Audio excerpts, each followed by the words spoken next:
Nick. We're so glad you guys are here. Let's jump right in with our opening question. What has the Lord given you to get through today? Do you want to start? Yeah, I can start. Go for it. The Lord has definitely given me peace today, but also this week. I've been kind of like sick / allergy / I don't really know what's going on. Something's wrong with her. Yeah, so if I sound really bad, I'm sorry. And for headphone users, if I start coughing. Anyway, but I've been like pretty peaceful and like joyful while still being sick. So like miserable physically, but like mentally I'm like chilling, which is normally not how it goes when I'm sick. So and it's been gloomy the past few days. So yeah, like so so much peace chilling in the gloom is nice. Mm-hmm. Look at you go, or look at the Lord go. No, seriously. For 0.5 seconds, I forgot we were filming a podcast. Not gonna lie, and it felt like we were just having a conversation. Yeah. Anyways, which is how it should be. Yeah. Anyways, the Lord has given me His grace and mercy today. I think it's been just a long day.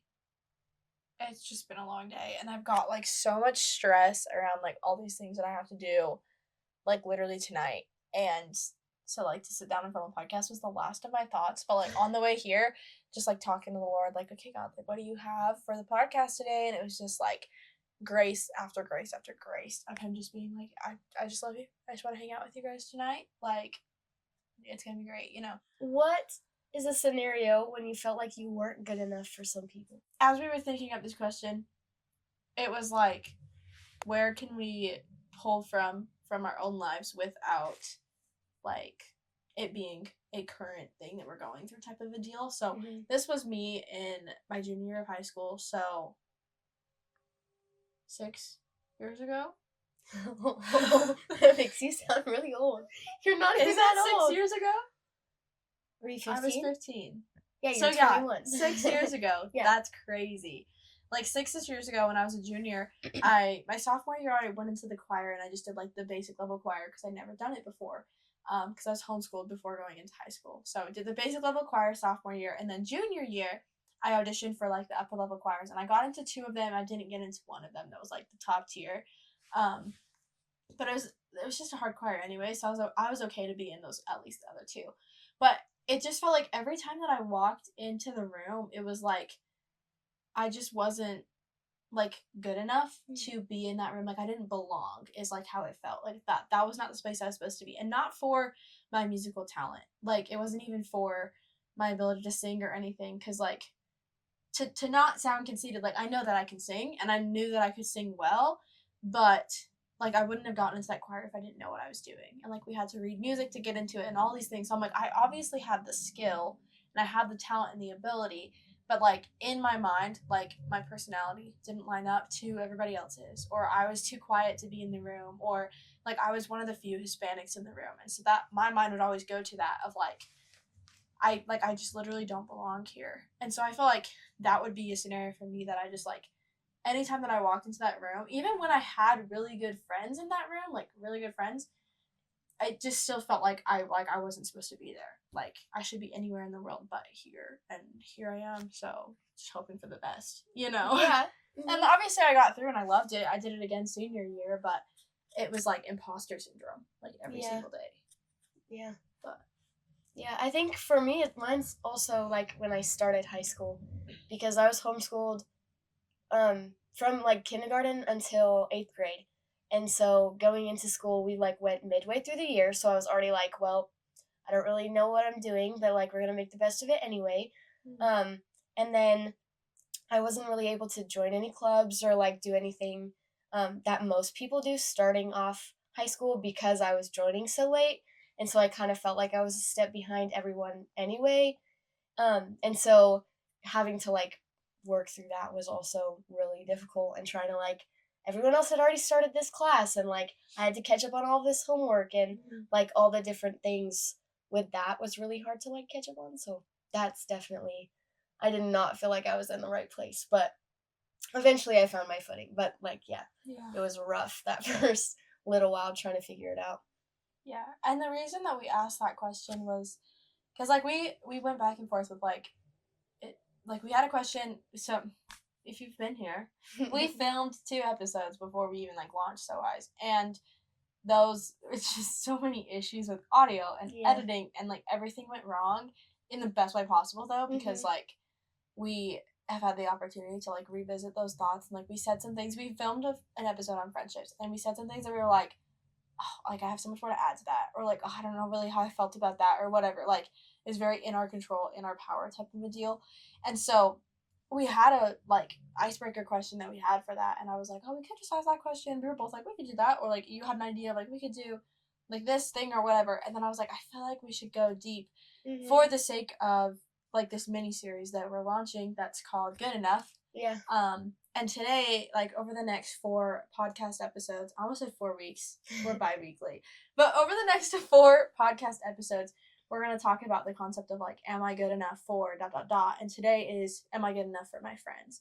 So like kind of that first like hard hitter question that I feel like a lot of us have asked ourselves at some point in life. And if you haven't, surprise Shawty, you're going to ask yourself that one day. And I'm so sorry for when you get there, but like, am I good enough for my friends? Am I good enough to even have friends? Yeah. Like, am I good enough for the people around me? Am I good enough to walk into XYZ room? Like, that's kind of the question that we want to tackle today. So kind of the first, like, initial thought that we want to put out there is probably the most controversial thought that we will ever say on the podcast. No, not the most, but it's going to be up there. It's going to be up there. But it's the question of, am I good enough for my friends? And the answer is no. Case and point. Thanks for coming. Okay, bye. Podcast. No, I'm kidding. To kind of like explain that, and I feel like if you have something to say, jump in too. But to kind of explain that, like, are you good enough for your friends? Are you good enough to have friends? Are you good enough for the people in your life? No, because like God never asked for us to be good enough in any aspect of our life. In fact, salvation and the entire point of our existence and our being only works if we're not good enough. Yeah. Like, we don't need a savior like we talked about in the last episode. Like, we desperately need a savior. But if we were perfect and if we were good enough in every room that we walked in, like, we didn't need a savior, then, like, what's the point? Like, why are we even here? Like, all these different things. So, like, the simple answer, like, no, you're really not good enough for your friends because you're not going to be good enough for anything. What just happened? I just moved it forward and it, like, flipped over. But anyway. I was like, she's over here going, like, love it. Or something. Nope. But like, that's the simple answer is like, no, you're not good enough for your friends because you don't have to be. And it's not like a downer, like, no, you're not good enough, you're never gonna be good enough, you should just leave now type of a deal, like, give up on all your friends. Like, that's not what I'm trying to say by any means. What I'm trying to say is like, you are not good enough because somebody else whose name is Jesus, who is perfect, is good enough for you. And so when you rely on him in your friendships and in every little aspect of life, like, that's when things are going to, I hesitate to say feel good enough, because I think a feeling of good enough is a lie from the enemy sometimes too. Yeah, but I agree. I'm trying to think what like word I'm trying to use. But like, that's when you're gonna be comfortable, I guess, is what I should say. Like, you're gonna be comfortable and confident in the positions and the friendships that you're in when you recognize that Jesus is the only thing that's gonna be good enough, and as long as you're in him, you're in position. Yeah. That feels like you're ready for battle. Like, no, get in it really position, does. You know, like suit up, like we're about to go real into battle. No, but I think that's so good, and I think that the best that we can do is, like, in our relationships, because we're not going to be good enough, is put the person who is good enough first. And I think when you have Christ-centered friendships is when you're really going to have, like, those people are going to be by your side through so much because Jesus is first, and you're going to be able to, like, give each other like godly advice, but also, like, you're taking things to the Lord first instead of taking it to somebody else, and then being able to be like, okay, I talked to the Lord about this, now I can talk to, like, my friends about it, because we both put the Lord first. And, like, I know when you tell me advice, you're, like, going to the Lord first before you say anything. I'll even pause. And I think there's no shame in, I even just paused just now when I was like, I hesitate to say feel good enough. Like, because, like, I think when, what am I trying to say? Start over.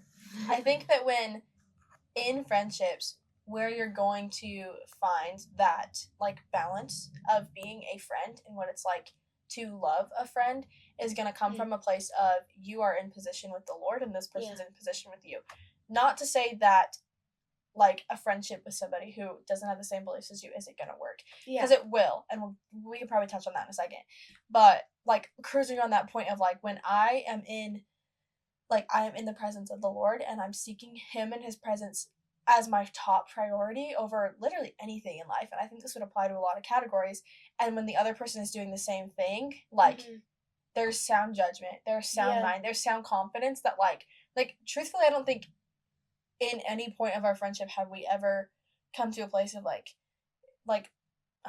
confusion with each other. Like it's never been like, I don't know, like is she mad at me today? Like is this no, this? I agree. And I think like maybe tone comes off wrong once or whatever. And so like that, it was something that brought about, like it was a cause that brought about the effect of, are we good in this moment? But I don't think there's ever been any like contention or like confusion in like who we are as friends, because I know that like I am where I am with God, and I am, like we talked about a few episodes back, I think it was, like I am in my position that I am out of a place of obedience to the Lord, and I know that she's in her position where she is out of obedience to the Lord, and because we're in our positions, like we're trusting that God will take care of this dynamic over us taking care of it, because the second we try to take it into our own hands, that's when things get hard and confusing. They start to unravel really quick. And then that's when there's just that point of confusion, and that's where I think the enemy will tap in with that lie of like, oh, you're not good enough for whatever reason that is, because you don't look like them, because your hair's not on point like theirs is, because you're always tired, they're not, you're busier than they are, like whatever that looks like. I think that's where the enemy is gonna like tap in and drop those little droplets of the concept of not good enough, and that's a complete lie from the enemy. And I think it's good to like remember too is like we're never gonna be good enough, but we can also like do our best for each other. And I think that comes from what you were just saying too, is like we don't have confusion because we know that if something comes up that like we're like, oh, is she mad at me? Then we'll just talk about it. And I think that being able to take it to God, then take it to each other is good and clarifying, but also like we don't have to be good enough, but we can do our best for each other, and that's where it'll like really start to grow our friendships. And I think in that like kind of realm of doing the best for your friendships is like communication, like number one, like going back to that like communication with the Lord, like talking to Him first, like even if like in friendships or relationships or whatever that looks like now, even like any aspect of life, school, like whatever, that I'm feeling like that bit of confusion in, like if I'm not taking it in communication to the Lord before I take it in communication to my professor or to Kylie or to my mom or whoever that is, like then I'm missing like that divine point of interaction that could be happening by going, hey God, and then hey you, you know. That's and I good. think that's gonna be the title of hey God, hey you. No, but like that, it's like communication is number one knowing who you're talking to and talking to the Lord first. I think especially if like back to that point of if it's a friend that doesn't believe what you believe, and maybe they don't value a relationship with God in the same way, even if they do believe what you believe, but like going and taking it to God I think is even more important, especially when it comes to advice, or I want to ask somebody for advice, but like I need to check with God that this is even the right person, or hey, this person came to me for advice and I need to talk to God because like this point of advice that I could give anybody could be life-changing, but this person especially, not knowing who he is, like this could be a witness for me, and I don't want to lose my witness by reacting rather than talking to the Lord and then acting through whatever He like has guided you to do. So I've definitely done that before. No, same. Like I like think something, or like even the Lord will place something on my heart and I'll be like, oh, well this person I know is walking through this, and then I'll like go and tell them something and I'm like, wait, that could have not been for that person. And it's like small things that's happened with, not like life-changing advice. But there's specific things where I'm like, wait, there's totally somebody else that the Lord puts on my heart now, and I'm like, oh, like I definitely was supposed to wait to say anything. Or even like timing. Timing's really important too. So that's really important. About that last time. So good. So go to God first. I think in friendship that's one of the top things, and I think by going back to the point of like, am I good enough for my friends? By going to God first with that confusion, if it is that little bit of confusion that drops in of like, I don't know that I'm like valued in this friendship, or I don't know that like the boundaries in this friendship or where they're supposed to be or whatever that looks like, that could be, and I'm not saying it always is, but that could be a droplet from the enemy of trying to worm his way into that relationship, especially if it's going so good. And so by taking it to God and being like, listen, God, like, this is how I'm feeling, like, does that align with you and your vision? Or is this a me problem? Is this the enemy coming in and I just need to like blinders up and focus on you? And I think by going to him first, you're able to defeat that lie of not being good enough time and time again. And I think you're still going to fall. And that's 100% okay. Like, he doesn't ask us to be perfect. Like, the whole point of us not being good enough is we're not perfect and we need him. And that desperate need for him, like, why aren't we talking to him more? Yeah. Even when it comes to little things with friends, like, oh, my friend is sick today. Like, Lord, what should I do to honor them? Like, whatever that looks like. And that goes to your point of, like, loving them. And how did you put it? You said doing the best for them or something like that? Yeah. You don't have to be good enough because you're not going to be good enough, but you can do your best for them. Yeah. I think another thing that I had written down, like, kind of towards that point was, are you loving them or are you just getting from them? Because there's a point in time where, like, if you're not taking things to the Lord, like, all of this kind of ties together. But if you're not taking things to the Lord and not getting, like, filled by him, then you're going to try to be getting filled by other things. And friendships and relationships, but, like, friendships especially for this episode, can really be, like, fulfilling for short amounts of time. And so if you're trying to do that, you're going to be getting from them, and it's really easy to lose the, like, point of a friendship. It's supposed to be, like, both of you pouring into each other and all of that sort of thing. So, yeah. She's typing. I'm looking up a Bible verse because I don't know the reference and I don't want to misquote it. Ooh. I was thinking of Proverbs 27:9. It says, sweet friendships refresh the soul and awaken our hearts with joy. Yeah. Like, that's what I think, like, to the root of it, like, first off, we touched on the, like, good enough. That's a lie from the enemy. So, like, go to God with that. But then I think the second part is, like, what is a friend even for? Yeah. And, Proverbs 17:17 too says, a friend loves at all times and a brother is born for adversity. Like, a friend is, like, your primary goal as a friend is to love. Yeah. And you can love and you should love anyone that steps into that kind of position in your life. And I think especially when it's, like, someone that's hard to love too. And I think, one, when it's someone that's hard to love, but two, when it's, like, you're, like you said, like, you're going to someone to fill your cup that can only be filled by God. And I think that stems from back to the first thing of God has to be your first. God has to fill your cup for you to overflow that love of him onto people and not the love of me. Because the love of me is going to fall short every single time. Yeah. But the love of God is perfect. And Yeah. it's unfailing. And it's patient and it's kind and it's all of these different things that I think when you embody those things as a friend, that's going to change your friendship entirely. And I think there is a give and take. So, like, if the other person is not meeting you where you're at with, they also want to love you. And if they, again, like, they're not a Jesus loving friend, they don't understand that love is patient, kind, does not envy, does not boast, all these things. Yeah. They're not going to be able to fathom that love because they don't have a relationship with God to understand it the way that you do. But that doesn't mean that you give up on it. I do think that means that to an extent, you're going to have some boundary. Or maybe a little bit more boundary. I think you should have boundaries in friendships, but I think you might have a little bit more boundary with them. And also a little bit more grace and understanding, knowing that they literally have, like, I think about a baby, they literally have no sense of right or wrong. Like, they're a baby. They're brand new to the world. Like, I'm a nanny, and I was showing the baby today.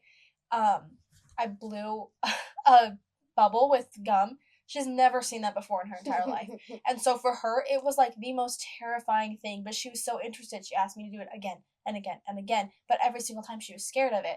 And I think, like, that same thing, like, she doesn't know what she doesn't know. Yeah. She doesn't know that a bubble from the gum isn't going to hurt her. And so the same thing with, like, friendships, that they don't know what Jesus' love looks like unless you show it to them. And unless you're breathing that onto them in your actions. And I think that's one of the most important things to defeat this lie of, am I good enough? Like, well, I'm not. But if I'm doing these things and if I'm loving the way that Jesus loves, then, like, at least I am love. If I am nothing else to my friends, at least I shared some love with them. Mm-hmm. And that's why it's so important to be, like, rooted in the Lord in your friendships, because when you're rooted in him, that's when you produce that fruit of love and joy and peace and patience for everything that you need for friendships. Because there's so many times, like, even if you're, like, sometimes I won't read my Bible in the morning. Crazy, I know. But if I don't... And you call yourself a Christian. Just kidding, just kidding. No. Go ahead. But there'll be days that I don't, and then there'll be, like, an opportunity that comes up for me to be patient, and I'm not as equipped to be as patient because I wasn't, like, sitting with the Lord that morning and being like, what do you have for me today? Yeah, it's not on, like, the forefront of your mind, and I think that, like, emphasizes the need for a secret place and a quiet place with the Lord, and to talk to him about anything and everything. Even if it's, like, that morning, you might not realize that you're going to have all of these things and ways that you're going to need to show patience with your friends, or, like, joy with your friends, or whatever that looks like, or, like, not boasting with your friends, or not envying with your friends. Like, you don't even realize you're going to have those situations that day, and you might not even be reading, like, you might not even be studying, like, the fruits of the Spirit or whatever, but, like, the Lord is going to equip you. Like, he knows. And so he's going to equip you without you even realizing it. But if you're not even going to the place to be equipped, like, what's the point? Yeah. Like, I think about, this is where I kind of nerd out and nobody realizes this is an aspect of me in my mind. This is like Ariana core. But, the core of Ariana? What was I trying to say? Ariana lore? Yeah. Ariana lore. It's like, but it's like at the core of me. Like, this is like years ago. I used to play video games, like, a lot. And I used to play, like, what's the one that I'm thinking of? Yeah. Maybe we should keep that whole thing in. That was kind of funny. So I used to play video games a lot. And one of the video games that I played a lot was Destiny. And one of the things in Destiny is, like, when you go to, like, the home base type of place, I should know what it's called, but I don't. I didn't get that deep into it. I just liked shooting people. Oh. Anyways. I just liked beating the bosses faster than my brothers. So I don't really care about the story. I just wanted to be above my brothers. But anyways, you go to, like, this home base thing, and it'll, like, highlight certain spots on the map that, like, you need something. So, like, one will be, like, armory. Like, oh, you need here. And then, like, you'll go there, you'll talk with the person, and they're like, oh, we're giving this armory to you for free. Like, in the real world, that would never happen. But the game and the creators of the game knew what you would need to succeed. And so, like, that concept of, if I don't go to that spot, I would not get the armory that I needed to succeed. I'm probably going to fail the next boss level. I'm going to have to come back. And I'm going to have to do it all over again. But if I just went to him the first time, and if I just went to God, the creator, the first time, and trusted that he would give me what I needed to be equipped for whenever that scenario came up, that I needed to be patient, or I needed to be kind, or I needed to remember that love even exists to my friend, like, if I wasn't going to that spot to be equipped, then I'm not going to be as equipped as I want to be or should be in that scenario. And that's where I am going to fail as a friend, not in a defeating, you messed up, it's over type of way, but I have failed as a friend, and now I need to make amends with them and make amends with the Lord that I didn't even walk into his, like, I didn't even walk into his presence that day to trust that he was going to equip me. Yeah, that's really good. It actually, one of the verses that I had written down was James 1, and it was 5 through, was it 5 through 6? Yeah, 5 through 6, and it says, now if any of you lacks wisdom, he should ask God, who gives all generously and ungrudgingly, and it will be given to him. But let him ask in faith without doubting. And I think that's, like, goes right along to that point, is, like, if you're lacking the wisdom, or you're lacking anything, like, he's gonna tell you. And it's really good for, whoa. She just opened James, and it's, like, covered in notes. I forgot that I studied James recently. I want to see if I have any notes on that. I was going to say, see if you have any notes on that. But, like, the Lord is ultimately who gives you the words. And your friend might need a word that day. Or, like, there might be something that you're going through that, like, the Lord's going to give you in that quiet time that morning. But, like, he always has the words for you, so you don't have to lean on your own understanding as well. I think that's really good. He will equip you. like you were saying. I love the following verses. Which verse did you read? 5 and 6. If you keep going, so it says, starting in verse 5, now if any of you lacks wisdom, he should ask God, who gives to all generously and ungrudgingly, and it will be given to him. But let him ask in faith without doubting, for the doubter is like the surging sea, driven and tossed by the wind. That person should not expect to receive anything from the Lord, being double-minded and unstable in his ways, in all his ways. Key words that I loved there was, at first off in verse 5, he says, who gives to all generously and ungrudgingly. So, like, all you have to do is ask the Lord, like, can you please equip me for today? Because, and that's another word that I like is lacks wisdom. Like, can you equip me for today because I don't know what I'm doing? Like, like I think right now, like, I'm in statistics and I hate this class so much. Like, I went to my brother the other day and was like, help, I don't know what I'm doing. And, like, that first step of admitting, like, I have no idea where to go or where today is going. And if I do this without you, like, I know I'm going to fail. So, like, help me out. But if we don't ask or if we doubt, we are like the surging sea, driven and tossed by the wind. And notes that I have like that is, if you were like the surging sea, driven and tossed by the wind, you are without rest. You're unstable. You're driven by something that is fleeting rather than by something that is constant, like God. And then you are capable of destruction. Not only destruction within yourself, but the people around you. And I think that's where it flows into your friends. And like it says in verse 7, that person should not expect to receive anything, so you're not going to get what you need to succeed in your friendships that day. And not only that, but you're going to be double-minded and unstable in all your ways. And if you're living double-minded and unstable, how are you going to love your friends? And how are they going to see that love? And you just lost your witness by doubting that the Lord was going to give you what you needed. Either at the beginning of the day or, like, you come across a situation or a circumstance. And I would say, like, truthfully, I've been there in the past week that I've come across a situation or a circumstance with my friendships that I should have stopped and said, hey, God, can you help me out? Can you give me what I need? And I said, no, I'm going to truck along with my own power. And I am now a person driven by destruction, not only of myself, but of the people around me. I need to go check myself. That's what I'm learning. Anyways, I'm going to go now. Kindly take it over. I'm going to go talk to God now and apologize to some people. No, I think it's good. Every time we do an episode like this, we're like, conviction is real. That's as even it like, be, though. Yeah, but it's like as of the week that we're filming this episode. Yeah, no, like if we would have filmed this episode last week, that line wouldn't have hit you as hard. And if we would have filmed this last week, I wouldn't have lived this week this way. That's true. Which just emphasizes the fact that, like, I'm not in here enough. Yeah. And when I opened, and even, this is just a crap on Ariana episode at the moment, because when I opened to this, she said, oh, she's got all these highlights. You can't even tell. But I'm not living it. Like, I highlighted it, and I said, oh, this is how I want to love the friends and the people around me, and this is how I want to live my life. And did I? No, I forgot by the time I was closed the book. Which just emphasizes that you need to be in this every single day. And if you're not, you're not, you know? Yeah, and that just, like, emphasizes our point of, like, you need not the enough. Savior. You need the Lord. I am failing without him. And even with him, like, I fail because of me, not because of him. Yeah. Okay. One note that I have, so we can just get off of this be mean to Ariana train. I'm doing it to myself. Well, thank you, Holy Spirit. But, the conviction is hard today. Too real. I need to, like... Okay. One of the points that I'd written down is where you miss love, you miss Jesus. Which I think ties this kind of whole thing into play. Yeah. And I think especially for your friends that don't know Jesus. Like, honestly, most of my friends don't know Jesus. Or they know of him, but they don't know him like I know him. And I so desperately want them to. I want them to know him more than I do. Like, so desperately. And I think where I miss love in my friendships and in my conversations is where I miss an opportunity to tell them about Jesus. Whether that's, hey, have you heard about Jesus? Or whatever that looks like. Hey, I read in XYZ today that it says this, da-da-da. Like, that's what I'm working on. Whatever that looks like.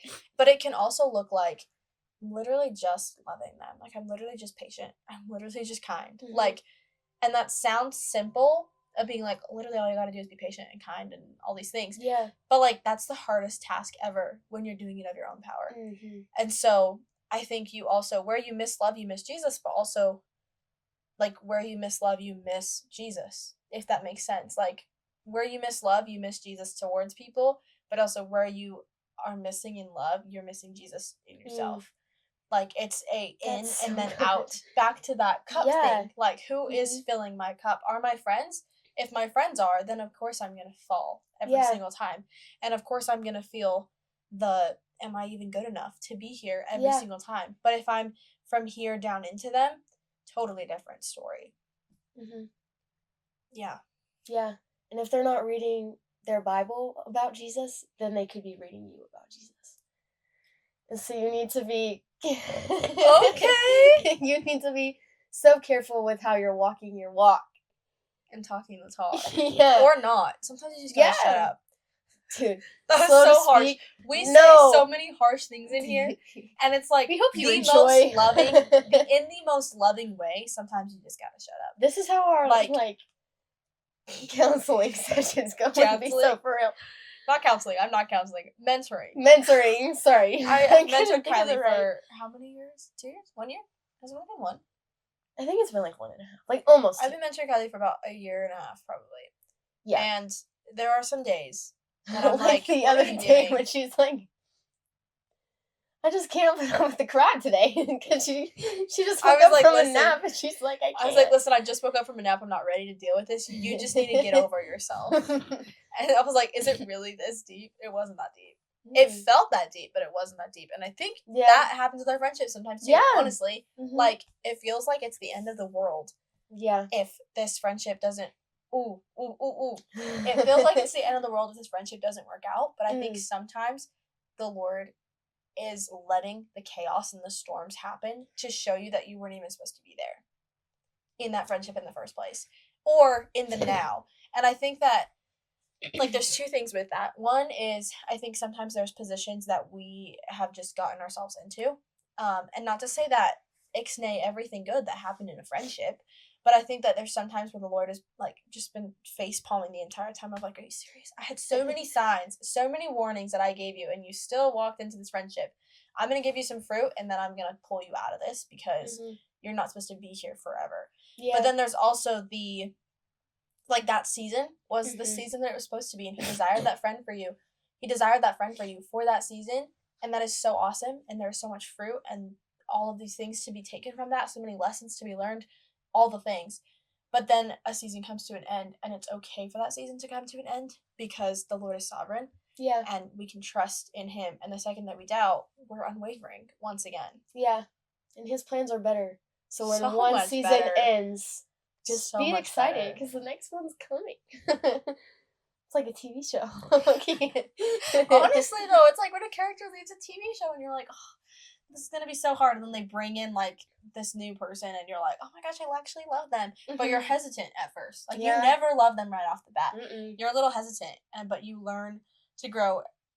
You learn to grow and to love them for who they are. And I think that's one of the most important things, too, that we didn't talk about, that I think could be a good kind of closing, is, like, loving them for who they are.